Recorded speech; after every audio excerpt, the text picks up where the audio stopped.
জিনিস শুধুমাত্র মনে রাখতে তাৎক্ষণিক নাম্বার 1 বাংলাদেশ আর যদি তুই ঠিক মতো খাইতে সত্রে নাম্বার 2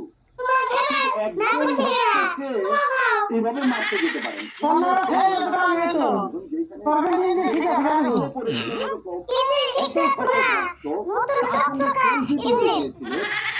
এই সময় হাজেহাল অবস্থা কিন্তু আমি যে খেয়ে নি আমার মুখ একবারে স্বাদ নাই সময় সাকিব এই ছোটবেলা থেকে একটা মুখ দিয়ে খাইতেছো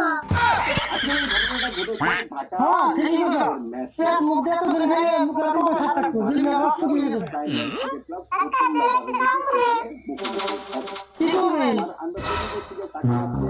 ঠিকই করে এসেছে তবে সমাজ দিলে এমন মুখ স্বাদ নাই খেতে ভালো